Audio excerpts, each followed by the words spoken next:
Hello friends, welcome to Mat Kitchen. Mat কিচেনে আপনাদের সবাইকে স্বাগত। পুরনো বন্ধুদের পাশে থাকার জন্য ধন্যবাদ এবং নতুন বন্ধুদের স্বাগত জানিয়ে শুরু করছি আজকের রেসিপি। এখানে আমি 300 গ্রাম মতন বাসমতি চাল ভালো করে প্রথমে কয়েকবার ধুয়ে নিয়েছি। তারপরে জলের মধ্যে আমি রেখে দেব 5 থেকে 7 মিনিট। এদিকে একটা পাত্রে আমি জল বসিয়ে দিয়েছি। জলটা কিন্তু বেশ গরম হয়ে গেছে, নিচে থেকে ফুট উঠে গেছে, দেখতে পাচ্ছেন। এবারে সেই জলের মধ্যে দিলাম 2টো তেজপাতা, একটা শুকনো লঙ্কা, দারচিনি, 2টো এলাচ, 3টে দারচিনির টুকরো দিয়েছি 1 ইঞ্চি মাপের, জয়িত্রী দিয়েছি, আর গোলমরিচ দিলাম 7 থেকে 8টা, 4-5টা লবঙ্গ দিয়েছি, স্বাদ মতন লবণ দিচ্ছি, 2টো ছোটো এলাচও দিয়ে দিয়েছি ফাটিয়ে। এবারে ঢাকা দিয়ে এটাকে প্রথমে ফুটতে দেব। মিনিট 7-8 আমি ভালো করে ফুটিয়ে নিয়েছি। দেখুন এর কালারটা কিন্তু চেঞ্জ হয়ে গেছে। এখন আমি এই যে সমস্ত মশলাগুলো দিয়েছি, মশলাগুলোকে আমি তুলে নিচ্ছি ছাঁকনি করে এইভাবে ছেঁকে। যদি আপনাদের কাছে টি স্টেনার থাকে তাহলে কিন্তু তার মধ্যে করেও আপনারা এই মশলাগুলোকে দিতে পারেন, সেক্ষেত্রে তুলতে সুবিধা হবে। স্টেনারটা তুলে নিলে বা একটা কোনো সাদা কাপড়ের পুটলি করে তার ভিতরে দিয়েও এটা আপনারা জলের মধ্যে দিয়ে দিতে পারেন। আমার কাছে এই মুহূর্তে কিছুই ছিল না হাতের সামনে, আর আমার কাছে টি স্টেনার নেই, সেই জন্য আমি ডাইরেক্ট জলের মধ্যে দিয়ে দিয়েছি। আর সেটা থাকলেও কোনো অসুবিধা নেই, আর কিন্তু আমি তুলে ফেলে দিয়েছি, কারণ খাওয়ার সময় এগুলো মুখে পড়লে আমাদের বাড়িতে ছেলে খেতে চায় না, ঝামেলা করে, সেই জন্য আমি তুলে ফেলেছি। এবারে যে চালটা ভিজিয়ে রেখেছিলাম সেই চালটা দিয়ে দিলাম। চালটা দেখুন এবারে কিন্তু ফুট এসে গেছে, তবে চালটা মাত্র 3 থেকে 4 মিনিট রান্না করেই কিন্তু নামিয়ে নেব। এই যে দেখুন আঙ্গুল দিয়ে চাপ দিলাম, চালটা পুরো কিন্তু হাতের মধ্যে চেপটে গেল, মানে বেশ শক্ত শক্ত, মোটামুটি 70% চালটা সেদ্ধ হয়ে গেছে। এই যে দেখুন, দিয়ে আমি ফ্যানটা ঝরিয়ে নিয়ে তারপরেই আমি আপনাদের দেখাচ্ছি। এটা কিন্তু বেশি রান্না করা যাবে না, কারণ যখন আমি হাঁড়িতে দমে দেব তখন কিন্তু এটা আবার একটুখানি সেদ্ধ হয়ে যাবে, সেই জন্য 70% মতন কুক করেই আমি জলটা ঝরিয়ে নিয়েছি।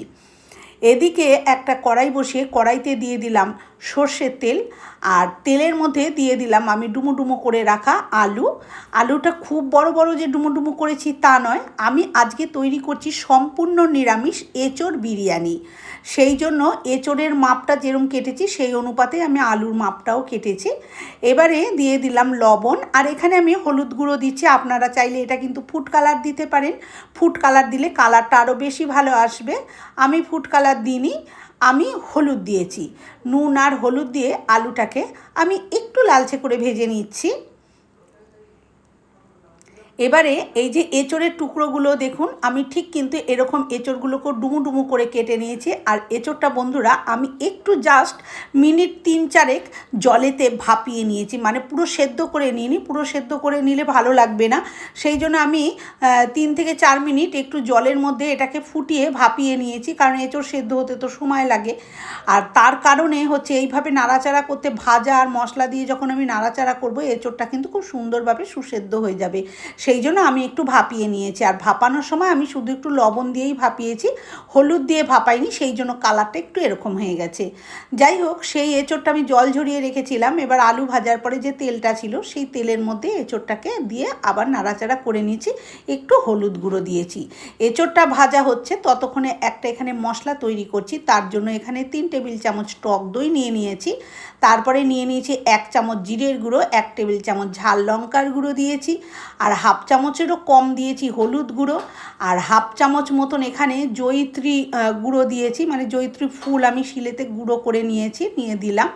আর দিয়ে দিচ্ছি ছোটো চা চামচের 1 চামচ মতন গরম মশলা, দিলাম হচ্ছে স্বাদ মতন লবণ, মানে 1 চামচেরও কম একটু লবণ দিলাম। আর এই যে এখানে কেওড়া ওয়াটার, হ্যাঁ, সেই কেওড়া জলটা আমি দিয়ে দিলাম। এখানে আমি এটাও দিলাম 1 চামচ মতন ছোটো চামচের। আর এটা হচ্ছে গোলাপ জলও দিলাম 1 চামচের মতন, মানে ছোটো চামচের 1 চামচ।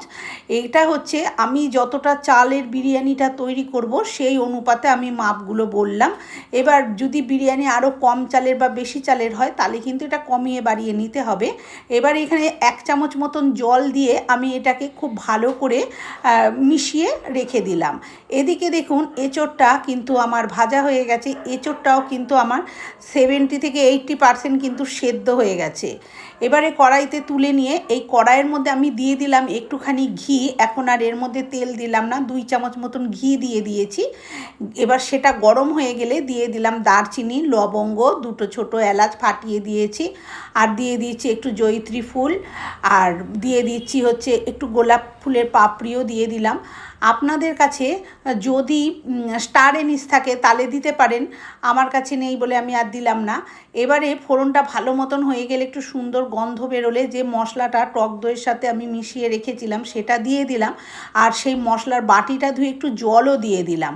এবারে অল্প একটু স্বাদ মতন লবণও দিয়ে দিয়েছি, আর হাফ চামচ মতন একটু চিনিও দিয়ে দিচ্ছি। এবারে মশলাটাকে কষিয়ে নেওয়ার পালা। মশলা থেকে যতক্ষণ না তেল সেপারেট হচ্ছে ততক্ষণ এই মশলাটাকে কষিয়ে নিতে হবে। দেখুন মশলা থেকে কিন্তু তেল সেপারেট হয়ে গেছে। এবার এতে আমি যে আলু আর এঁচোড়টা ভাজা করে রেখে দিয়েছিলাম সেই আলু আর এঁচোড়টা এই মশলার মধ্যে দিয়ে দেবো। আর গ্যাসের আঁচটা এই সময় আমি একদম লোতে করেছি। এবারে খুব ভালো করে আলু আর এঁচোড়টাকে এই মশলার সাথে আমি 4 থেকে 5 মিনিট নাড়াচাড়া করে একটু কষিয়ে নেব, যাতে এই আলু আর এঁচোড়ের ভেতরে সমস্ত মশলার স্বাদটা ঢুকে যায়। অবশ্যই আমি লবণ আর হলুদ দিয়ে আলু আর এঁচোড় দুটোকেই ভেজে রেখেছি, সেই জন্য লবণটা আর এক্সট্রা করে ঢোকার ব্যাপার নেই। যাই হোক, মশলার সাথে আমি 4 থেকে 5 মিনিট ভালো করে কষিয়ে নেওয়ার পরে এবারে দিয়ে দিয়েছি জল, কেননা এটা আরেকটু সেদ্ধ হতে হবে। আমি আগেই বলেছি এঁচোড়টাও 70% মতন সেদ্ধ হয়েছে। যাই হোক, এবারে অল্প করে জল দিয়ে ঢাকা দিয়ে দিলাম। মিনিট 3 পর আমি ঢাকনাটা খুলে নিয়েছি। দেখুন জলটা কিন্তু টেনে গেছে, আর দেখাচ্ছি দেখুন আলু আর এঁচোড় কিন্তু খুব সুন্দরভাবে সুসেদ্ধ হয়ে গেছে। এই যে দেখুন কত সুন্দরভাবে কিন্তু সেদ্ধ হয়ে গেছে। আর যেটুকু একটু প্রয়োজন আছে মনে হচ্ছে এক একটা এঁচোড় একটু বড় সাইজে আছে, তাহলে সেটা হচ্ছে যখন আমি দমে বসাবো সেই দমেই কিন্তু সেদ্ধ হয়ে যাবে। এইবারে দেখুন এইভাবে এই যে নাড়াচাড়া করে নিয়েছি, এই যে দেখুন এঁচোড়টা কিন্তু খুব ভালোভাবে গলে গেছে। এবারে ওটাকে নামিয়ে ঠান্ডা করতে দিয়েছি। এদিকে আমি এরকম একটা পাত্র নিয়েছি, এই পাত্রটার মধ্যে আমি আজকে বিরিয়ানিটা তৈরি করব। তার জন্যই পাত্রটা নিয়ে পাত্রটার মধ্যে সবার প্রথমে আমি এখানে দিয়ে দিচ্ছি 2 চামচ মতন ঘি। অবশ্যই কিন্তু আমি এখানে মশলা একদম ঘি মশলা কম ব্যবহার করেছি, কারণ প্রচুর গরম পড়েছে। এই গরমে কিন্তু এত ঘি মশলা খাওয়া ভালো নয়, সেই জন্যই আমি করেছি। খালি ছেলে বায়না করছিল, সেই জন্য একটু বিরিয়ানিটা করছি। তবে মনে হয় না ছেলের পছন্দ হবে বলে, যেহেতু আমি এঁচোড় বিরিয়ানি করছি। যাই হোক, ঘিটা ভালো মতন নিচের দিকে ভালো করে লাগিয়ে নিয়েছি। গ্যাসটা কিন্তু আমি এখন জ্বালাইনি। তারপরে যে ভাতটা তৈরি করে রেখেছিলাম সেই ভাতটা আমি অর্ধেকটা ভাত এখানে দিয়ে দিলাম, দিয়ে ভালো করে এইভাবে ছড়িয়ে নিচ্ছি হাতে করে। এবারে যে এঁচোড় আর আলুটা রান্না করে রেখেছি সেটা সম্পূর্ণটাই দিয়ে দেবো, আর এর মধ্যে যেটুকু গ্রেভি টাইপের আছে সেটাও আমি কড়াইটা কেচে পরিষ্কার করে কিন্তু এর মধ্যে দিয়ে দিচ্ছি। দিয়ে এবারে আমি খুন্তিটা দিয়ে এই এঁচোড় আর আলুগুলো চারপাশে খুব সুন্দরভাবে এইভাবে একটু ছড়িয়ে দেব। ছড়িয়ে দিয়েছি, আর এবারে আমি ওপর থেকে বাকি ভাতটাও দিয়ে দিচ্ছি। আগেই বলেছি সম্পূর্ণ নিরামিষ এঁচোড় বিরিয়ানি করছি, তাই পেঁয়াজ ঠেয়াজ বেরেস্তা দেওয়ার কোনো বালাই নেই। এবারে বাকি ভাতটা আমি ওপর দিয়ে এইভাবে দিয়ে দিলাম। এবারে দিয়ে দেব হচ্ছে এখানে একখানা এদিকে একখানা আমি লিকুইড মশলাই বলতে পারেন, সেটা রেডি করে নিচ্ছি। সেটা আগে থেকে রেডি করা হয়েছিল না। নিয়ে নিয়েছি দুধ, এখানে ফোটানো দুধ নিয়েছি, মানে জাল দেওয়া দুধ, কাঁচা দুধ নয়।